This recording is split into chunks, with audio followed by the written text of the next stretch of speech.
IAS భార్య అంటే ఎలా ఉండాలి? భర్త స్టేటస్కు అనుగుణంగా నడుచుకోవాలి. కానీ ఓ సీనియర్ ఐఏఎస్ భార్య మాత్రం ఏకంగా గ్యాంగ్స్టర్తో లేచిపోయింది. కానీ కథ అక్కడితో ముగియలేదు. అక్కడి నుంచే స్టోరీ స్టార్ట్ అయింది. గుజరాత్లో సంచలనం సృష్టించిన ఈ కేసు తమిళనాడులో వైరల్గా మారింది. గుజరాత్ కేడర్కు చెందిన ఐఏఎస్ అధికారి రంజిత్ కుమార్ సీనియర్ ఆఫీసర్. ఇప్పుడు గుజరాత్ స్టేట్ ఎలక్ట్రిసిటీ రెగ్యులేటరీ కమిషన్లో సెక్రటరీగా పనిచేస్తున్నారు.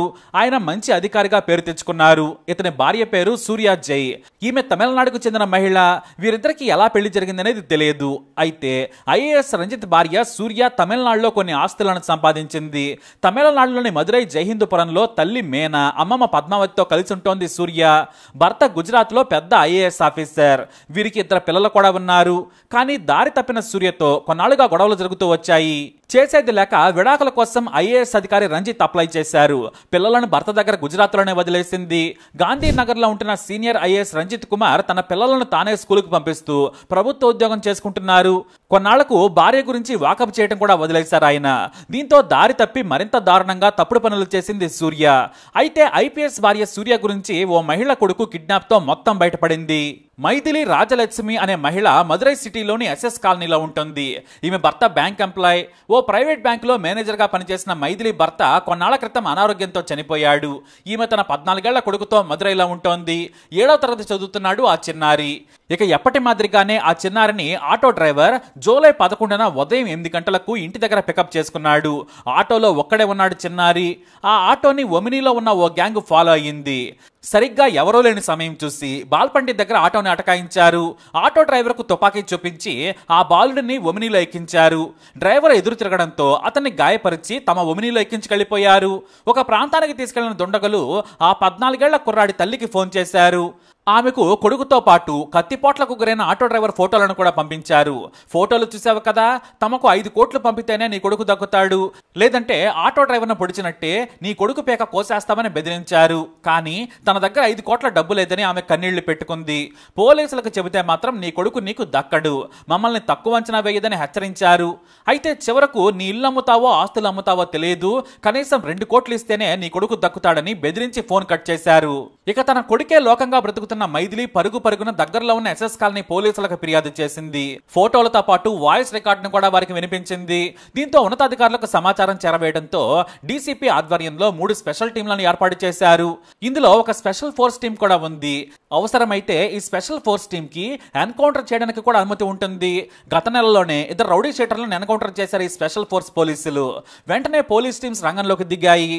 మరోసారి కిడ్నాపర్లు ఫోన్ చేసి డబ్బును దువైరాపురం మెయిన్ రోడ్డు దగ్గరకు తీసుకురావాలని చెప్పారు. అయితే ఆటో డ్రైవర్ తనకు గాయాలైనా కూడా చాకచక్యంగా కిడ్నాపర్ల నుంచి తప్పించుకున్నాడు. ఒక్కసారి జనంలోకి వచ్చిన తర్వాత కిడ్నాపర్లు ఆ ఆటో డ్రైవర్ను పట్టుకోవడానికి భయపడ్డారు. తమ దగ్గర చిన్నారి ఉండడంతో ఆటో డ్రైవర్ను వెంటాడడం వదిలేశారు. ఇక ఆ సదరు ఆటో డ్రైవర్ పోలీసుల దగ్గరకు వచ్చాడు. అసలు విషయం చెప్పాడు. అతనిచ్చిన క్లూతోనే కేసు ముందుకు కదిలింది. ఇక ఆ చిన్నారిని కిడ్నాప్ చేసింది ఎవరో కాదు, తమిళనాడులోనే పేరు మోసిన గ్యాంగ్స్టర్ సెంధిల్ కుమార్. ఇతన్నే హైకోర్ట్ మహారాజా అంటారు. అంటే ఆ ఏరియాకు మహారాజు లాంటి వాడన్నమాట. ఇక పోలీసులు ఎలాగైనా సరే ఎన్కౌంటర్ చేసైనా కూడా చిన్నారిని ట్రేస్ చేయాలనుకున్నారు. ఆటో డ్రైవర్ చెప్పిన వివరాలతో పోలీసులు చాకచక్యంగా వ్యవహరించారు. కనీసం తమ కోసం పోలీసులు వెతుకుతున్నారని కూడా లీక్ కానివ్వలేదు. మైథిలిని మీడియాకు వివరాలు చెప్పొద్దని సూచించారు. మీడియాకు తెలిస్తే మేము వెతుకుతున్నట్లు కిడ్నాపర్లకు తెలుస్తుంది, అదే జరిగితే చిన్నారికి ప్రమాదం అన్నారు. సదరు ఫోన్ లొకేషన్ తో పాటు కాల్ డేటా తీయగా కీలకమైన ఓ క్లూ దొరికింది. సదరు కాల్ నుంచి 2 పాత నేరస్తులకు ఫోన్ కాల్స్ వెళ్ళాయి. దీంతో ఆ నేరస్తుల ఫోన్లను ట్రాక్ చేశారు పోలీసులు. కానీ స్థలం మారుస్తూ స్విచ్ ఆఫ్ చేస్తూ పోలీసులతో దొంగాటాట మొదలు పెట్టారు. చివరకు కుర్రాడిని మదురైలోని ఓ ఇంట్లో దాచిపెట్టి ఉంచగా ఇంటెలిజెన్స్ పోలీసులు గమనించారు. దీంతో స్పెషల్ ఫోర్స్ పోలీసులు రంగంలోకి దిగారు. 4 కిడ్నాపర్లను అదుపులోకి తీసుకున్న పోలీసులు బాబును కాపాడారు. కానీ కీలకమైన గ్యాంగ్స్టర్ సెంధిల్ కుమార్ మాత్రం దొరకలేదు. అయితే ఇంతకీ ఈ సెంధిల్ కుమార్ బ్యాక్గ్రౌండ్ తెలిస్తే అందరూ షాక్ అయిపోతారు. ఈ సెంధిల్ కుమార్ పేద కుటుంబం నుంచి వచ్చాడు. కష్టపడి చదువుకొని కానిస్టేబుల్ ఉద్యోగం సంపాదించాడు. కానీ ఈజీ మనీకి అలవాటు పడి కానిస్టేబుల్ ఉద్యోగాన్ని ఆసరాగా చేసుకుని బెదిరించడం, బ్లాక్ మెయిల్స్ చేస్తూ డబ్బులు సంపాదించడం చేశాడు. వరుసగా అతనిపై కంప్లైంట్స్ రావడంతో పలుమార్లు సస్పెండ్ కూడా చేశారు అధికారులు. అయినా కూడా బుద్ధి మారకపోగా రౌడీ అవతారం ఎత్తాడు. దీంతో మొత్తం సర్వీసుల నుంచే తొలగించేశారు. కానీ ఆ తర్వాత ఏకంగా హత్యలు చేయడం మొదలుపెట్టాడు సెంధిల్ కుమార్. దాదాపుగా 9 హత్యలు చేశాడు. ఇందులో తన ప్రత్యర్థి గ్యాంగ్స్టర్ పశుపతి పాండ్యన్ కోసం వేట మొదలుపెట్టాడు. కానీ అతడు దొరకలేదు. కానీ అతని భార్య జసింత చేతికి చిక్కడంతో 2011లోనే ఆమెను హత్య చేశాడు. రియల్టర్ అవతారం ఎత్తిన సెంధిల్ కుమార్ హత్యలు చేసి భూ కబ్జాలు చేయడం మొదలుపెట్టాడు. అయితే సెంధిల్ కుమార్ కు భయపడిన గ్యాంగ్స్టర్ పశుపతి పాండ్యన్ 2011 నుంచి కూడా పరారీలో ఉన్నాడు. కానీ అతని భార్యను చంపిన సెంధిల్ను పోలీసులు కారులో భార్యతో కలిసి పారిపోతూ ఉండగా అరెస్ట్ చేశారు. అయితే బెయిల్ మీద బయటకు వచ్చాడు. పలు కేసుల్లో అరెస్ట్ అయి జైలుకు వెళ్లడం, మళ్ళీ బెయిల్ మీద బయటకు రావడం అతనికి అలవాటైపోయింది. అయితే 2015లో ఈ సెంధిల్ ప్రత్యర్థి పశుపతిని మరో గ్యాంగ్ దారి కాచి నడి రోడ్డుపై నరికి చంపేసింది. దీంతో ఇక సెంధిల్కు కూడా భయం లేకుండా పోయింది. అయితే ఈ మధ్య డిఎంకే సర్కారు వచ్చిన తర్వాత నేరాలు చేస్తున్న వారిని ఎన్కౌంటర్లు చేస్తున్నారు పోలీసులు. దీంతో లో ప్రొఫైల్ మెయింటైన్ చేస్తూ దాక్కుంటున్నాడు. మళ్ళీ ఇప్పుడు 14 ఏళ్ల కుర్రాడి కిడ్నాప్ లో ఇతని పేరు బయటకు వచ్చింది. కానీ దొరికిన ఆ నలుగురిని పోలీసులు తొక్క తీయడంతో సరికొత్త విషయం చెప్పారు. అదేమిటంటే గుజరాత్ కేడర్ ఐఏఎస్ భార్య సూర్య పరారీలో ఉన్న gangster Senthil Kumar girl friend అని. అంతేకాదు ఇంతకుముందు పలు నేరాల్లో ఆమె పాలు పంచుకుందని పోలీసులకు తెలిసింది. ఆమె కోసం కూడా పోలీసులు వెతకడం మొదలుపెట్టారు. ఇటు ఆమె ప్రియుడు సెంధిల్, ప్రియురాలు సూర్య గురించి పోలీసులు అణువణువు వెతుకుతూ ఉన్నారు.